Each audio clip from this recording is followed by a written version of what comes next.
Spomnimo se, na položaj prebivalcev Darfurja, pokole žensk, otrok, posilstva sta opozarjala Tomo Križnar pa pokojni predsednik Drnovšek.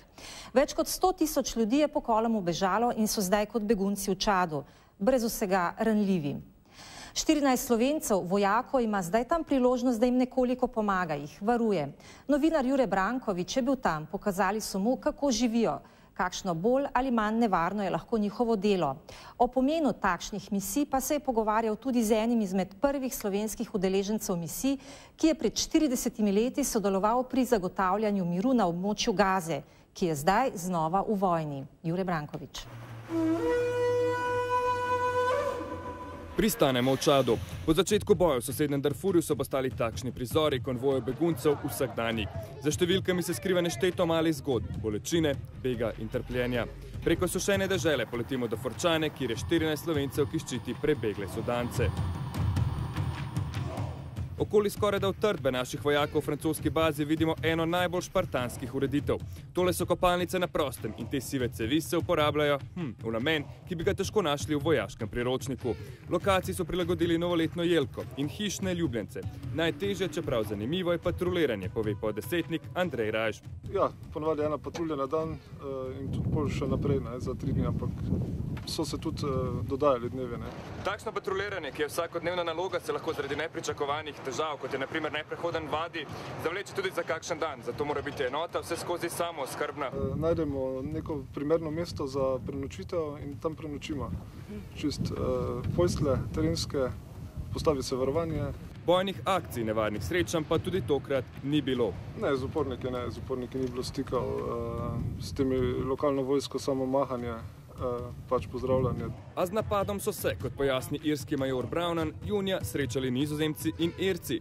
The teams came under fire in this area from both machine gun and mortar. As the team that was dismounted was making its way back to its vehicle, it came under fire, small arms from the hillside to the right. The troops returned fire. Uporniki so namreč ropali bazo UNICEF-a, ki jo je EUFOR zaščitil. Following the evacuation of the UNICEF group, we moved to make contact with our Dutch colleagues. They had also established themselves in the area and had at this stage encountered the rebels. They told us to go away, obviously because they want to rob the building.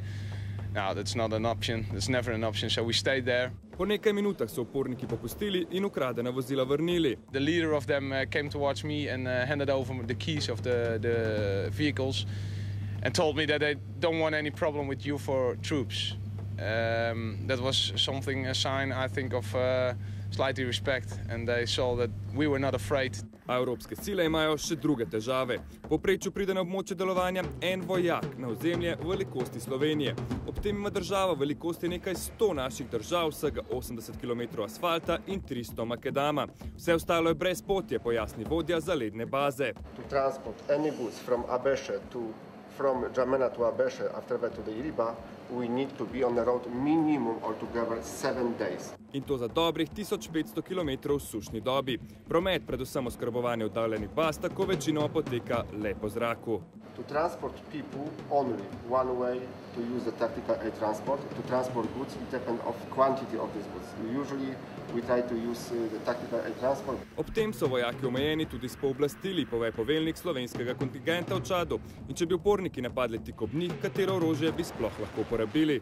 Kolikor gre za civiliste, ki so seveda nekje v okolici nas in zraven nas, skušamo zaščititi civiliste z sredstvi, ki so nam dovoljena, vendar ne s silo. Povedano drugače, orožje ne smejo uporabiti, dokler jih kdo ne napade.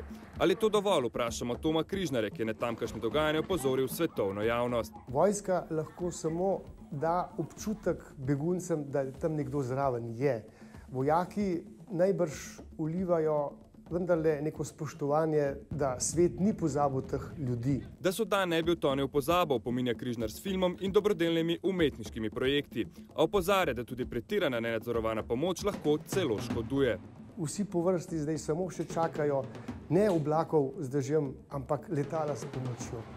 To je odvisnost in ti ljudje se ne počutijo dobro, njihov ponos je prizadet. Prav zato le takšni majhni koraki dolgoročno ne bodo dovolj. Vojska ne more nič rešiti, vojaki ne morejo nič rešiti. To morajo rešiti politični veljaki, tisti, ki poznajo funkcioniranje sveta. Prav ti so pred 50 leti na mejo med Egiptom in Izraelom poslali prvo mirovno misijo Združenih narodov. Med njimi kot del jugoslovanske armade tudi Slovence. Marjan F. Kranjc je služil na Sinaju leta 1962. Danes upokojeni general-major se strinja, mirovniki le začasno gasijo požare. Dolgoročno ne more vojska nikjer rešiti nobenega problema in tudi mirovne sile ga ne morejo rešiti. Samo začasno ustavijo spopade in preprečijo krvoprolitje, ki je vedno na vidiku. Danes je Gaza, takrat središče mirovne operacije, ponovno eno od svetovnih središč nasilja. Zgodba se vsakih nekaj let ponovi, vedno z vprašljivo močjo Združenih narodov, da bi to preprečili. Monstrosity. There is no other way to name it. And what is worse is that once again the world is watching in dismay the dysfunctionality of the Security Council. There are some members of the Security Council that are trying to protect their own political interest. This is a real shame, but people are dying. Izbruhi nasilja se pojavljajo na tem območju že desetletja. Tudi naši mirovniki so se soočali z grozodejstvi, ki jih preprosto niso mogli preprečiti. Pri eni takih kontroli sva na hribčko pred nama videla 12 trupel brez glav. Kaj je bilo? Izraelci so obglavili oziroma v zasedi zasačili 12 egiptovskih vojakov, jim odrezali glave in glave odnesli kot dokaz svojemu komandantu. A število takšnih incidentov se med posredovanjem mirovnikov le zmanjšalo. Mislim, da smo v tistem času, to se pravi teh 9 let, da smo uspeli ohraniti mir. Prav to skušajo v Čadu tudi danes zagotoviti vojaki. Tudi za več 100 000 beguncev iz Sudana. 14-letna Habiba Šarif Hasa je le ena od številnih, ki so pribežale pred arabskimi nomadi, džindžeridi. My brother and my mother and so cameraman and Janjaweed attacked the cows. Po prihodu v Čad so jim na pomoč priskočile nevladne organizacije. Joas Džerkomene je eden od številnih, ki zanje dela. Ça serait vraiment nécessaire qu'une force reste ici pour sécuriser la zone. Parce que depuis que les forces internationales sont déployées, on a vu que le taux de banditisme a régressé et qu'on peut continuer toujours à compter sur eux pour la sécurisation de la zone. Ob prihodu do taborišča najdemo več nevladnih organizacij. Njihovi sedeži so prave male utrdbe.